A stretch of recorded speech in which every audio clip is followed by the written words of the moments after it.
මෙයා තමයි මේ නගරේ ඉන්න සුපිරි වීරයා. ඉතින් අදත් මෙයාට තියෙනවා පොඩි චැලෙන්ජ් එකක් කරන්න. පොඩි කිව්වට ටිකක් ලොකු චැලෙන්ජ් එකක් තමයි තියෙන්නේ. ඉතින් අද තියෙන චැලෙන්ජ් එක තමයි මෙයාට සිද්ධ වෙනවා අර ඈත පෙර මුහුද මැදටම යන්න. හරි. ඉතින් ඔයාලා දන්නවා ඇති මුහුද මැදට යනකොට පීනගෙන යන ටිකක් අමාරුයි සහ වෙලාව යනවා කියලා. ඉතින් අද මම යන්න හදන්නේ බෝට්ටුවකින් මුහුද මැදට. මං කිව්වට යන්නේ රොප්පීරෝ. හරි. අපි යන්න දැන් බෝට්ටුවක් හොයාගන්න. බෝට්ටුවක් හොයාගන්න තමයි අපිට දැන් යන්න ඕනේ. ඉතින් යාළුවනේ ඔක්කොටම කලින් කියන්න ඕනේ මං ස්කේට් බෝඩ් එකකුත් ගත්ත සල්ලි වලට. යාළුවනේ ඔයාලා මේ ගේම් එක ගහනවා නම් ස්කේට් බෝඩ් එකක් යාළුවනේ රුපියල් 30000ක් විතර වෙන්නේ. පොඩි ගානකට ගේම් එකේ ගන්න පුළුවන්. ඉස්සෙල්ලා යාළුවනේ අපි බීම් එකක් බීලෙමු. මල්ලි බීම් එකක් දෙන්නකෝ.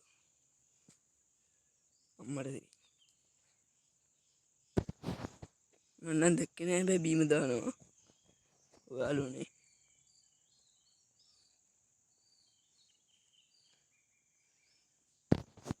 ඕකේ යාළුවනේ රොප්පීරුවට මදි වෙලාද මන් දන්නේ. හරි බීම් එකකුත් දීුවා. අපි බනිස් එක්කුත් කාලම යන් අපි බෝට්ටුවක් වෙන වැඩේට වැඩක් කිව්වට යාළුවනේ එක පොඩි චැලෙන්ජ් එකක් ඉතින්. මොකක් හරි කමන්නේ අපි ඉක්මනට බර්ගර් එකකුත් කාලා බීම් එකකුත් බීලා යන් අපේ බෝට්ටුව හොයන්න.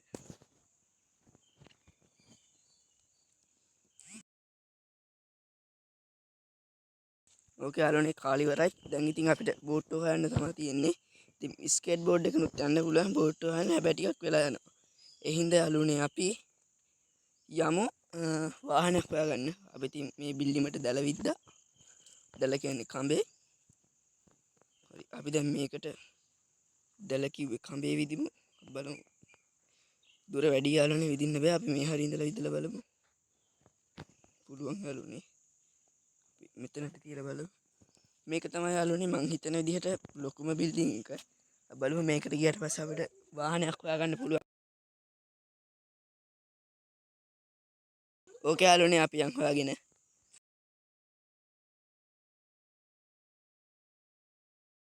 යාළුවනේ යගිමු තව එකක්. මං හිතන්නේ මේක තමයි ලොකුම බිල්ඩින් එක වෙන්න ඕනේ. අපි දුවගෙන යමු. ඉතින් යාළුවනේ මගේ මේ වීඩියෝ එකේ පළවෙනි කමෙන්ට් එකේ දාලා තියෙනවා ලින්ක් එකක්. ඒ ලින්ක් එක තමයි මගේ WhatsApp channel එක. ඉතින් ඒක ෆලෝ කරලා තියාගන්න යාළුවනේ. මොකද ඒකෙත් ෆලෝස්ලා 50කට වඩා සම්පූර්ණ වුණාට පස්සේ ඒකටත් මම ගේමින් වීඩියෝ දානවා. ඒ කියන්නේ YouTube එකට දාන්න බැරි ගේම්.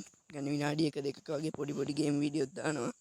හරි අපි යන් මෙන්න මෙතන මොකක්ද එකක් තියෙනවා. ඒ ගුරුඩයන් බලන්න මොකද වෙන්නේ බලන්න.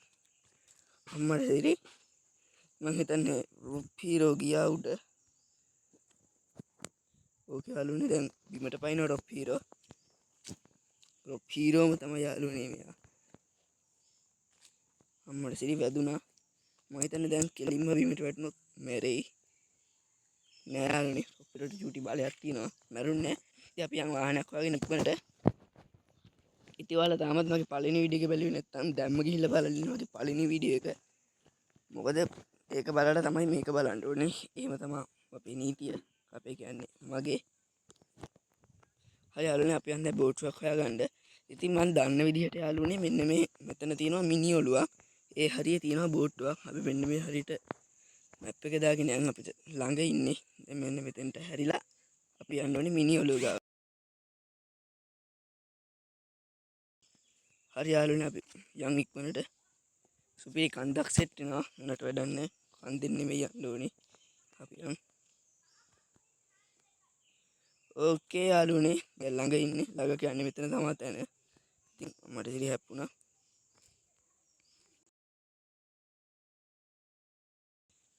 හරි යාළුවනේ මෙන්න මේ හරියෙන් අපි වාහනේ පාක් කරමු. පොඩ්ඩක් ඉන්නකෝ. යාළුවනේ බෝට්ටුව තියෙන්නේ මෙන්න මේ කන්ද උඩ. කන්ද උඩ නෙමෙයි. කන්දේ පල්ලෙහා තියෙන්නේ. අපි බලමු මේ වාහනේ ඔෆ් රෝඩ් වාහනයක්ද කියලා. කියන්නේ කඳුවක් දාන්න පුළුවන්. මේ තමයි අර මිනි ඔලුව. ලකින් නැති මිනිස්සෙකුත් ඉන්නවා. බලමු මේ මිනිහයට වෙඩි තියලා මම මැරුණොත් මොකද වෙන්නේ කියලා. අම්මලා සිරි මැරුණා විතරයි පොලිසියත් එනවා යාළුවනේ.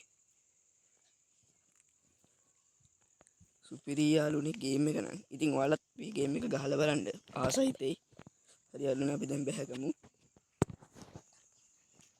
ඕකේ යාළුවනේ අපි දැන් මේ හරියන් අන්න තියෙන අපේ බෝට්ටුව. පොලිසියත් පන්නනවා පස්සෙන්.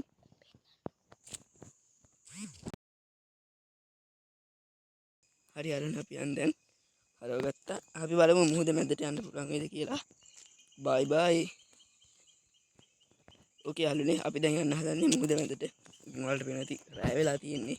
සුපිරි යාළුවනේ. බැටරි සිස්සා යාළුවනේ. come back to game soon. හරි යාළුවනේ කියන්නේ අපිට එතනින් හට යන්න බෑ. අපි ආ යන්නේ අපේ නගරේ තියෙන පැත්තට. අපි ඉතින් මෙහෙ වටයක් දාමු. ඉතින් යාළුවනේ ඔය විදිහට තමයි අද මගේ වීඩියෝ එක ඉවරුනේ. ඉතින් මං හිතනවා මේ වීඩියෝ එකත් හොඳයි කියලා. ඉතින් යාළුවනේ හොඳයි නම් අනිවාර්යෙන් ලයික් එකක් දාලා කමෙන්ට් එකක් දාන්න අමතක කරන්න එපා යාළුවනේ. ඉතින් subscribe කරලා නැත්නම් subscribe කරලා තියාගන්න යාළුවනේ. ඔයාලා දැකලා නැහැ නේ යාළුවනේ බෝට්ටුවක් ගොඩබිම යනවා. මම පෙන්නන්න යාළුවනේ බෝට්ටුවක් ගොඩබිම යවන හරිම ක්‍රමේ. මේ විදිහට යාළුවනේ ඉක්මන් කරමු අපි. මේ විදිහට යාළුවනේ මුහුද මැදට ගිහිල්ලා රේස් කරන්න තියෙන්නේ. ඊට පස්සේ යාළුවනේ කෙලින්ම ගොඩබිමට යනවා. ඔයාලට පේනවාද දැන් බෝට්ටුව පාරේ තියෙන්නේ. සූපිරි යාළුවනේ. හරි ඔය විදිහට තමයි අද අපේ වීඩියෝ එක ඉවරනේ. එහෙනම් ගිහින් එන්න පරිස්සමෙන් ඉන්න. ජය වේවා.